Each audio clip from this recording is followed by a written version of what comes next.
Here we go. Episode 5 of the WandaVision Disney Plus TV show breakdown. I just finished watching episode 5. I watched it twice. I wanted to make sure I didn't miss anything. And we're going to talk about this episode right after the intro. All right, welcome back to the DLJonesBooks channel. I'm your host, DL Jones, and on this channel, I talk about all types of story-related topics. Those topics could be in movies, TV shows, audiobooks, books, video games. Anything that has a story could potentially be a topic on this episode. So now I've been going through my WandaVision series breakdown and recap shows, and this is episode 5. Of that show. I'm going to be talking about episode 5. And before we get started, I want to let you know that this is going to contain spoilers. So what I'm going to talk about now is going to be everything that I can remember or think of to talk about episode 5 of the Disney Plus TV show WandaVision. There may also be things said that pertains to the previous episodes and my theories and thoughts on what I'm seeing, what I'm watching, what's going on and everything like that. So just be aware, this is going to contain spoilers. And if you don't want to hear spoilers, you might want to go and check out the show first and then come back and listen to this. All right, this episode starts, we're back in Wanda and Vision's living room. It's in color. I guess they graduated to color permanently now. But this particular episode looked like we're now in the 80s. It actually looked like they're modeling this particular episode after the show Family Ties. Even the intro from the show kind of reminds you of the intro of the TV show Family Ties. Well, it starts out, Wanda and Vision, they're in their living room and they're trying to get the twins to go to sleep. Wanda has one of them, Vision have one of them, and they're just crying and they won't go to sleep. They haven't been able to go get the twins to go to sleep in a couple of days. It's been a while since they've been able to get them to go to sleep, and it seems like they're at a loss. So Vision kind of leaves the room for a few minutes, and when he does, Wanda tries to use her powers to make them go to sleep. She kind of like wiggles her fingers and try to use her powers to make them go to sleep, but it doesn't work. She finds out that her powers really doesn't have any effect on them. They just continue crying and everything, and she's just unsuccessful about getting them to go to sleep. So while the twins are in the crib, Wanda and Vision, they're both having a conversation with each other because they're both at a loss of what to do to get the twins to go to sleep. So while they're sitting there having a conversation about what to do about the twins going to sleep, all of a sudden Agnes shows up. She rings the doorbell and then comes in, and Vision kind of looks at her, and then Agnes walks in saying, "I heard you've been having a problem." But Vision notices that. He's like, "How do you know? How do you know we're having a problem?" And Agnes comes up with an excuse on how she knows, but you can tell that Vision kind of is like wondering, why is Agnes showing up, in these situations, just like at these perfect times, like she knows everything that's going on. And he makes a comment about that. At that point, Agnes offers to help. She claims that she's pretty good with babies and stuff like that. So she offers to help to try to give it a shot to get the twins to go to sleep. And at first Vision is like, okay, but then after a while, he kind of becomes like this overprotective parent. He's asking her, when was the last time you washed your hands and all of this stuff. He just became like an overprotective parent. And when he does that, it's like he almost tells her no. And it's like when he does that, Agnes just turns to Wanda and asks her, do you want to start this? You want me to take this from the top? As if she's anticipating Wanda rewinding the section and start over. And when that happened, Vision looks at her like, he notices it. He's wondering why she's asking the question, So Wanda kind of just gives Agnes a look like she doesn't know what she's talking about. And then she kind of convinces Vision to, let Agnes give it a shot as far as trying to get the kids to go to sleep. While Agnes is doing a whole bunch of little crazy sitcom-y type stuff to try to get the kids to go to sleep, Vision pulls Wanda aside and asks her about that situation. He's like, what does she mean by that? What does she mean by, do you want to start this over from the top? He's like, is there something going on that you're not telling me? You could tell Vision is like getting closer and closer to know things aren't right. But while they're having this conversation, all of a sudden the kids stop crying. And when they turn around, the kids are no longer in the crib. And next thing you know, you see that the kids have aged up. They've jumped in age. They went from being like newborns in the crib to being like what I can imagine is about 7 or 8 years old. And they're standing at the bottom of the steps. Agnes was in the room when that happened, and she kind of doesn't bat an eye. She doesn't really make any comment or anything. And then Wanda and Vision kind of just notices it and was like, what's going on? But they kind of just go with it. Next, things jump outside of Westview. We're back in like the makeshift base facility that's outside of Westview with all of the SWORD agents and everything. And they're examining Monica Rambeau. She's like in a hospital bed and they're running tests on her and stuff and asking her questions. Because if you remember the last thing we had going on with her was when Wanda, blasted her and sent her through the town of Westview and out of the barrier, and she come landing on the ground outside of Westview. So here's where they kind of pick up where we left off with her, and they're just asking her questions, trying to just check her out to make sure she's all right and make sure that there's like nothing that stuck with her from being inside of Wanda's little city. Next, we have like a briefing of what's going on. This is done by, the acting director of SWORD. They're in this big room and you got all of these SWORD agents. The director, you got Monica Rambeau, you have Darcy Lewis, and you have Agent Wu. Everybody's in this room and they're just giving like an update on what's going on the situation with Westview, with the acting director, kind of leading this update. Now, he kind of bumped heads a little bit with Agent Wu and with Monica because during his update, he's kind of like portraying Wanda as like a terrorist.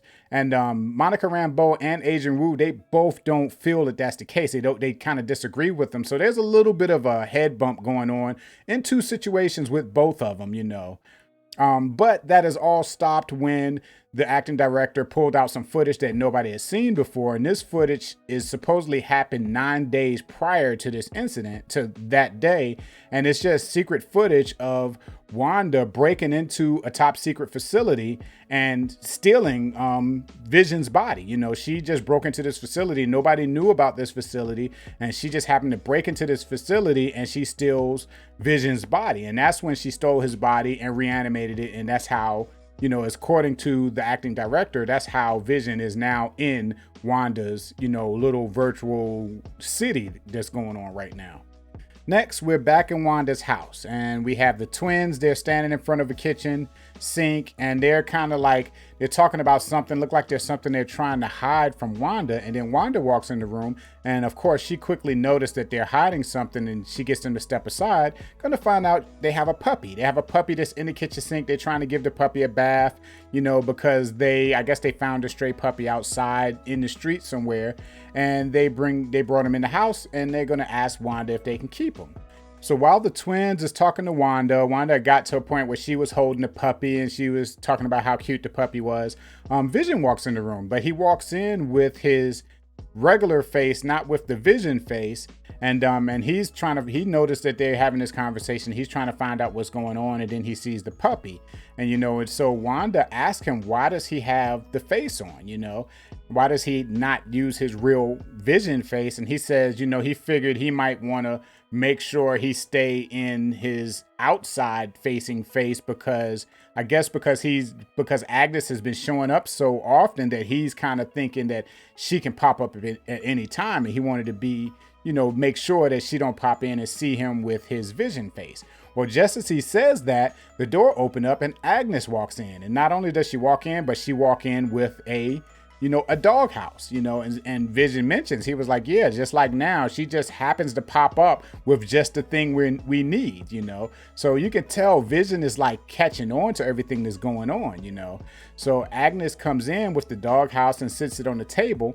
And, while she's sitting on the table and the twins and everybody is talking about the dog, they start asking Wanda if they can keep the dog. So Wanda, Vision doesn't really want to keep the dog, and Wanda trying to come up with an excuse to tell them that they can't keep it. So while she's doing that, she said, well, me and your dad think that you're not ready for the responsibility of a pet yet, and you'll probably be ready by the time you are 10 years old. Now, when they said that, the two twins, they look at each other and they kind of smile. And then next thing you know, they just automatically age up to 10 years old. So it looks like they have control over their aging process. So now we cut back to Monica and Dr. Lewis and Agent Wu, they're in there and they're trying to figure out what their next steps will be as far as Westview and everything. And Monica is just thinking about some stuff. So she figured out like a vehicle that they can create some kind of vehicle. And if they have all of these different components, they will be able to just drive this vehicle inside of Westview, you know? So while they're talking about that, you know, Dr. Lewis, she's talking about the cons of doing something like that. Like maybe once you go inside, you might not have your memories or might not be control over your memories once you get inside, if the vehicle was able to get you inside. And Monica, she mentions one thing that I thought was pretty interesting is that she said this would be she know just the electrical engineer that would be that would be perfect for this. And then she picks up her phone and starts typing out a text message on the phone. So now I don't know who she had in mind, who she thought about, or who she sent text, because when Dr. Lewis mentioned about you might potentially not have your memories when you go in, it kind of distracted her. And then they kind of moved on from thinking about that particular thing at the time. But I think she did get that text message off. They just never showed us who she was sending a message to, and they never brought that person up anymore. So while they was having that conversation, Monica had an idea, and they went back and started looking at the clothes that she was wearing when she was inside the facility, which now they had hanging up in like a lab or something. So they tested the clothes and they realized that the pants was made out of the same material as the bulletproof vest that she was wearing when she went in. So they kind of determined that, you know, the clothes that she ended up in and what people end up in when they go inside are still made of the same materials as what they was wearing. They just kind of like recreated, like the reality of them, just recreated and reformed them into something that fit with whatever was going on inside, which at the time that Monica went inside, it was the 70s. So it changed her bulletproof vest and what she was wearing into clothes that, you know, would be worn in the 70s, but it was still made of her clothes. It was still just recreated from the material. So that's why her pants were, you know, made of the same bulletproof material as her bulletproof vest, you know. So once they figured that out, Monica figured, you know, whatever that goes inside there is rewritten and recreated into the era of whatever is going on inside of Westview. So she figured that, you know, maybe they don't need to create a vehicle to bash through the barrier. Maybe they could just use something that is of the era that it is at that time. And maybe that can just go right in there without any kind of alterations and just stay as is, you know. So they talked about that for a little while, but they didn't elaborate on it next. It ended up going to the next scene before we figured out what that thing was going to be. So next we're back inside of Westview and we're watching Vision. He's at work, you know, and now they showed him at his job in the very first episode and everybody was using like calculators and stuff like that. But in this episode, it's in the 80s. So everybody are using computers, but they're like the really old style computers with no graphical interface. It's just all like a text interface.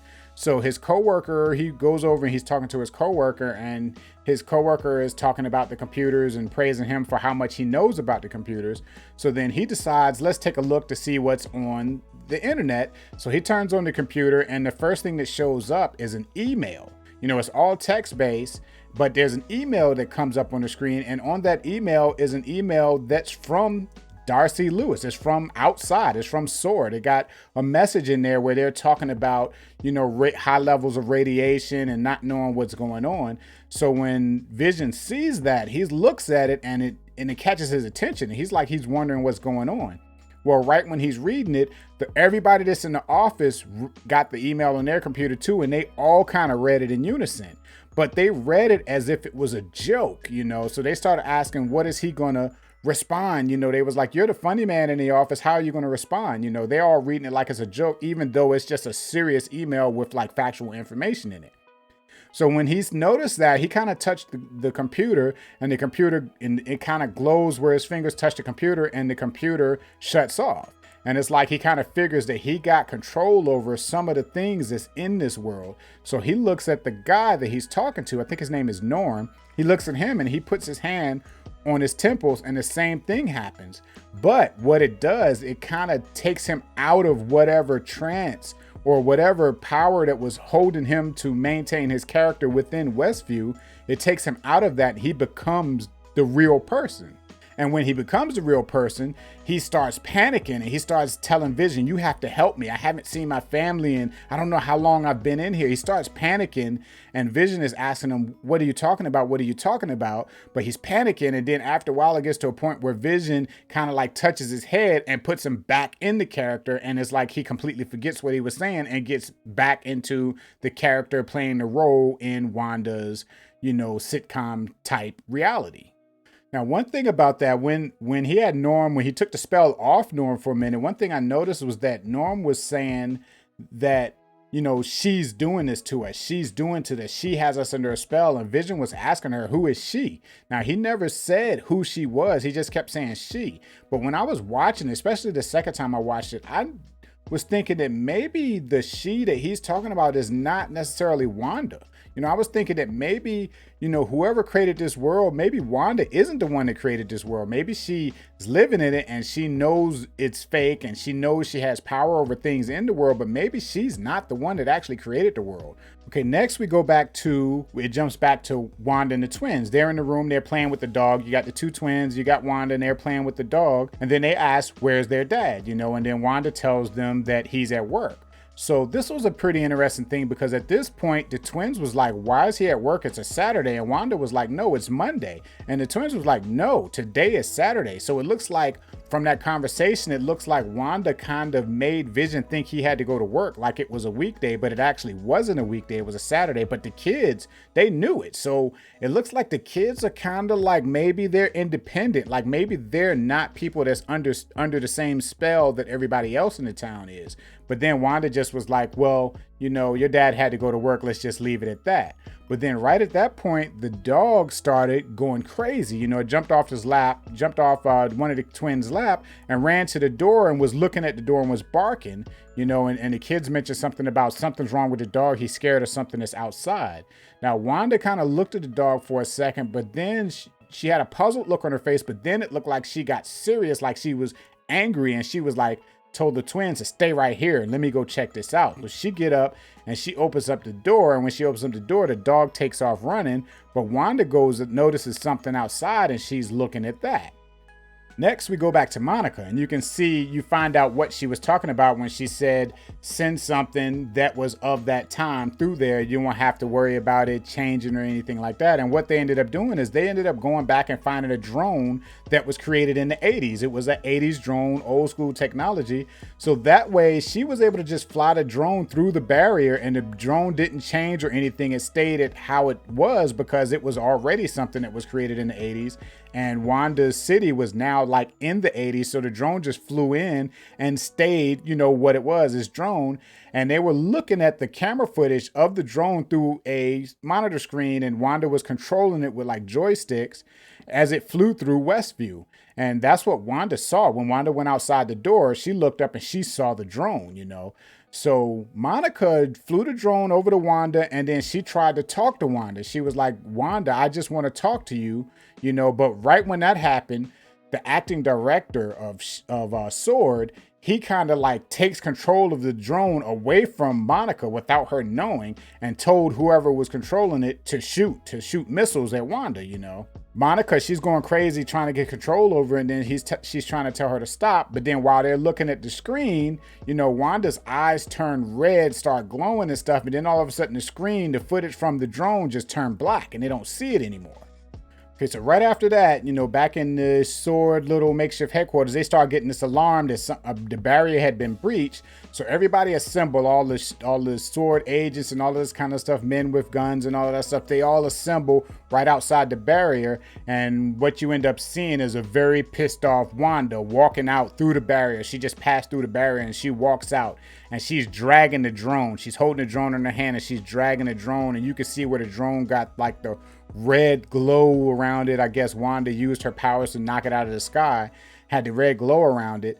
So she gets up to them and they're looking and she got on like her outfit, sort of like not what she was wearing inside the barrier, but what she would wear if she was like on a quest with the Avengers or whatever. She had on one of those, like the long jacket and everything. So she takes the drone, she tosses it, it lands at the foot of the director, of the acting director. And then she basically warns them, tell them to leave her alone and that, what she got going on in there is her business and they stay out of it. So while the director, he says a few things to Wanda, and all of the people are out there. It's probably like 20 or 30 people that are out there. They got these rifles pointed at Wanda, and they all got these sights, and they're all aimed right at Wanda. So Wanda kind of just like lift her hand, and all of a sudden, everybody who had rifles pointed at her, all of those rifles turned onto the director, and all of those sights, all of those laser sights was pointed right at the director. It looked like she was about to have all his people blow him away instead. It's like she took control over everybody and made them all point at the director.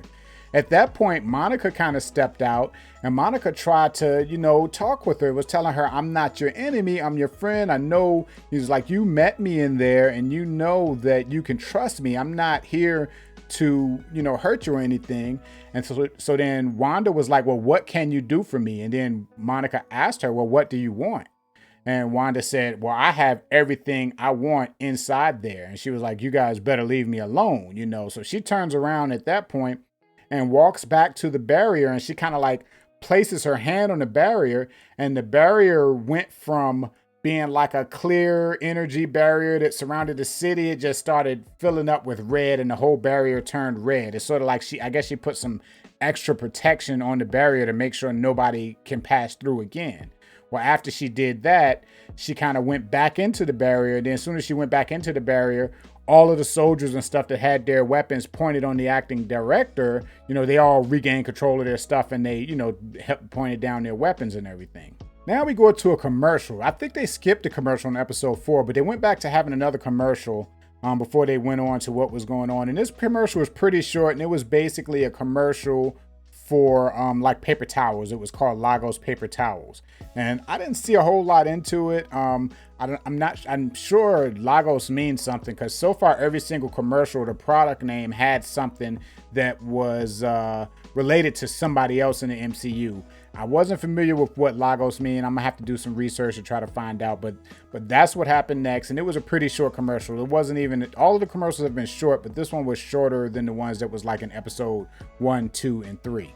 Next, things kind of like picked up where it left off just before Wanda walked out the door to see what the dog was barking at. And you have Wanda and the twins, they're walking around the town of Westview, and they're still looking for the dog. The dog ran off somewhere and they can't find it. So they're walking around, they're trying to find the dog. And they get to Agnes' house, and Agnes is standing there with the dog wrapped up in like a blanket, and come to find out the dog got into her bushes, was like azalea bushes, and ate a bunch of the leaves and stuff, which I never really looked into it, but I'm guessing what they're saying is that those leaves are poisonous to dogs, and the dog had ate so much of them that the dog passed away. Well, right when that happened, the twins, they started telling Wanda, bring them back to life. I thought it was pretty funny, because it was like they knew Wanda have control over stuff. So they was telling her, bring the dog back to life. We love this dog, bring the dog back to life. And Wanda wouldn't do it.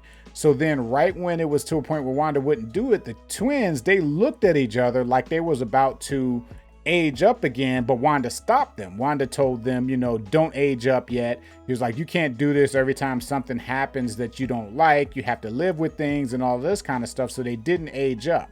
So then they're back at home, and you just have Wanda and Vision, and they're talking about the dog and stuff that was going on. Now, Vision brought up what he saw at the office, which leads them to having like a really heated discussion. I mean, he's telling her, she's holding these people hostage. You need to let me know what's going on.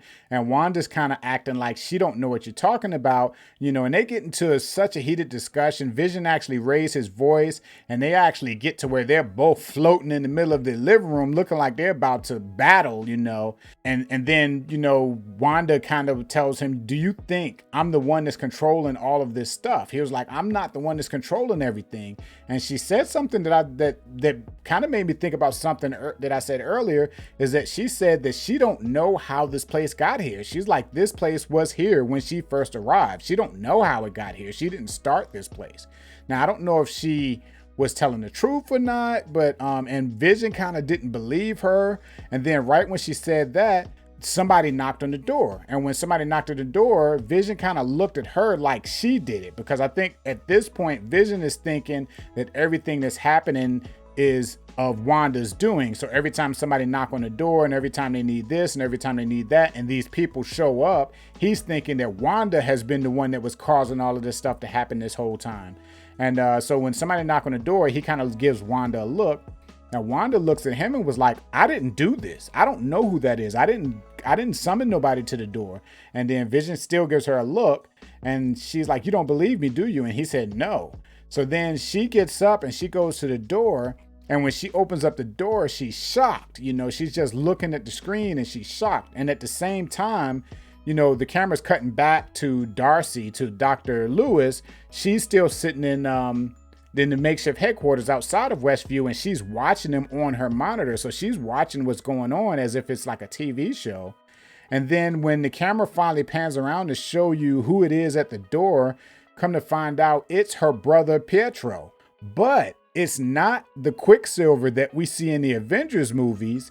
It's actually the Quicksilver that you see in the Fox X-Men movie. The one X-Men, I think it's Days of Future Past, is that Quicksilver. He's the one standing at the door. But it was funny because when that happened, Darcy saw him, and Darcy said, you know, the thing that she said was, she was like, what? She recast Pietro? You know, because, you know, as far as all of them characters know, they don't know that Quicksilver from the Fox movies. Wanda don't know that Quicksilver from the Fox movies, you know, but it was him. And he just walks in and he's like, can't you give your brother a hug? You know, and Wanda, you know, knows it's Pietro. She sees him as Pietro, you know, so she knows who he is, even though all of us is looking, and even like Dr. Lewis and the people in Sword, they're looking, they know that that's not the same Pietro, you know, the same Quicksilver from the Avengers movies that got killed by Thanos, you know.